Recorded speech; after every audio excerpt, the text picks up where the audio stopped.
Labas vakaras, su šventėmis visus. Čia tiesioginė Baltikum televizijos laida Rezonansas. Na ir šiandieną bandysime išsiaiškinti, ar Klaipėda gali tapti kultūros uostu. Juk miestiečiai dažnai skundžiasi, jog norėdami sudalyvauti įvairiuose kultūriniuose renginiuose turi laukti išskirtinų švenčių, pavyzdžiui, kaip šiandien, arba savaitgalių. Paprastomis dienomis tenka sėdėti namuose.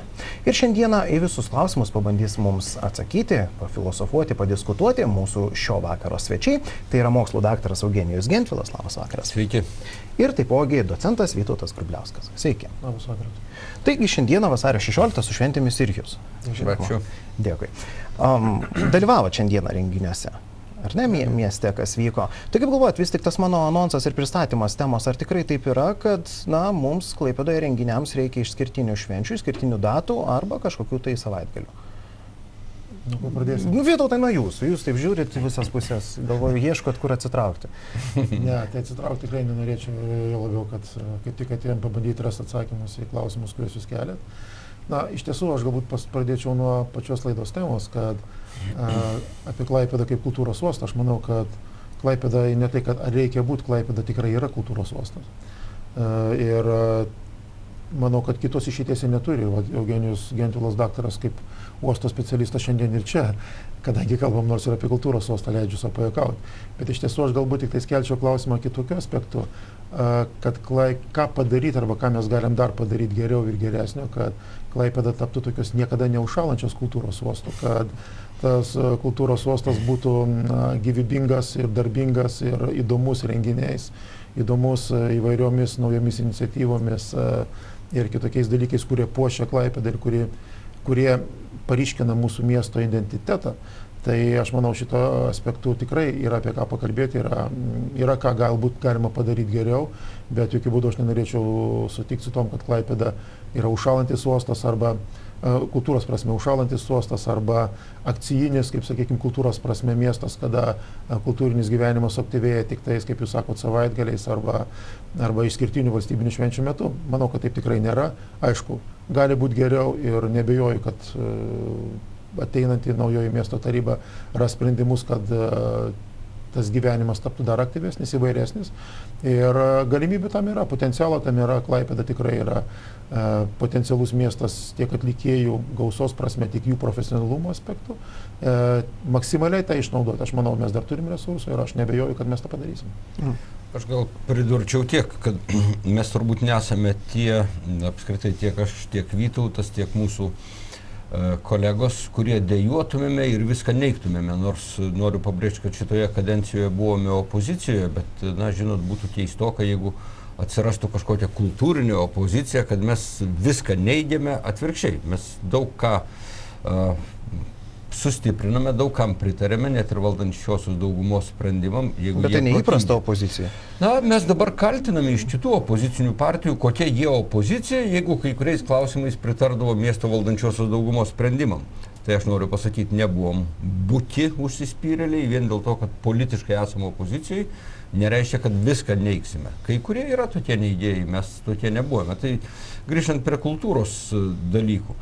Mano manimu, nėra blogai ir nereikia čia zysti, tačiau kitas dalykas, kurį vis tik turim pripažinti, daug neišnaudotų šansų, ką ir Vytautas pabrėžė. Na ir, pavyzdžiui, ta pati universali arena, apie kurios statybą dabar šnekame. Dabar visi čia yra sustresavę. Spės ar nespės pastatyti taip, kad pasiruoštų krepšinio čempionatui, Europos krepšinio čempionatui.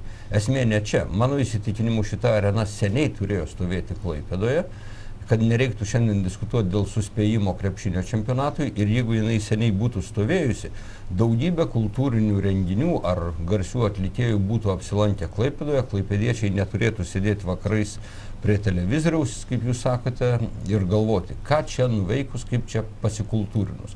Klaipėda daug šansų yra praradusi vien dėl šitos arenos, vėl pavėluotos statybos pradžios, nekalbu apie pabaigą, vėluojančią ir iš tiesų šiandien klaipėdiečiai yra daug ką praradę lyginant su Šiauliais, su Panevėžiu ar netgi su Alytumi.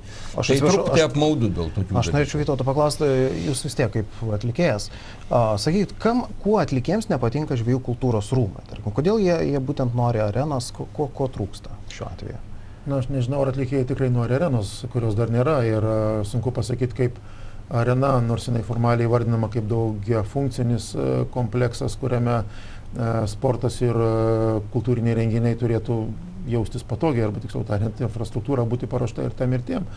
Tačiau kalbant atlikėjo, sakykime, vertinimais, tai Žvejų kultūros rūmai visų pirma yra gerai senos statybos pastatas.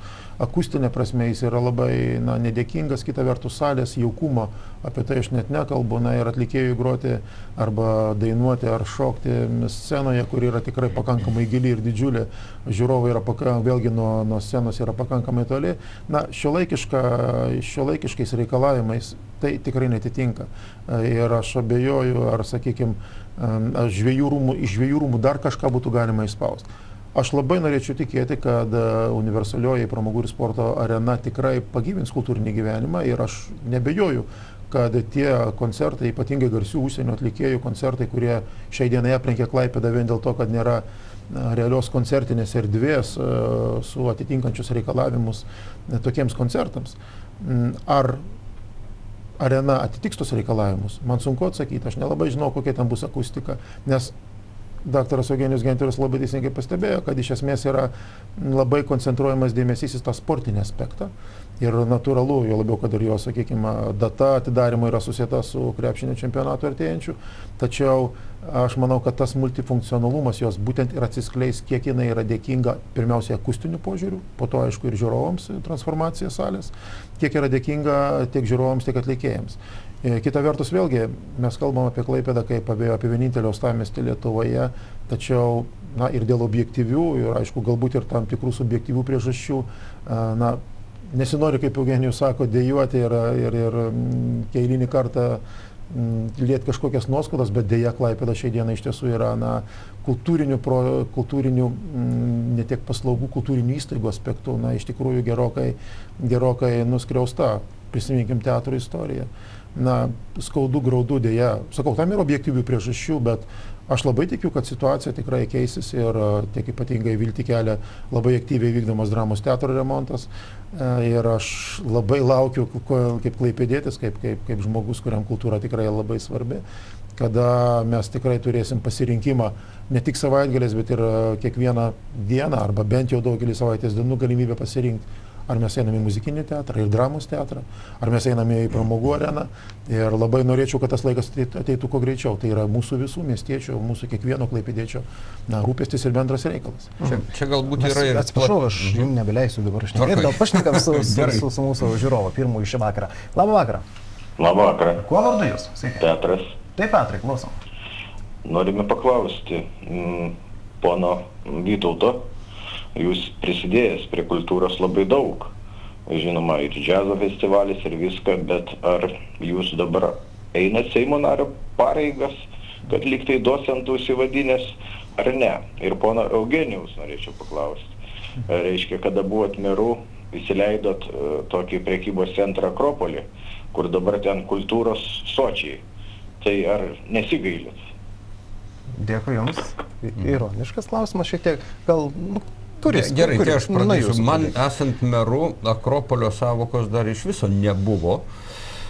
Nebuvo Lietuvoje. Akropoliai turbūt pradėjo kurtis kokiais 2004-2005, aš iš merų išėjau 2001, bet turbūt ponas Petras turiu omeny, kad Maxima atsirado tuo metu, Hipermaxima pavadinta, prie kurios paskui prisilipdė daug įvairių naujų patalpų ir patapo Akropoliu. Tai dėl tos Maximos arba Hipermaximos kūrimo aš galiu pasakyti, kad artimiausias prekybos taškas nuo kuriamos Maximos, Hipermaximos tuo metu, buvo 600 metrų.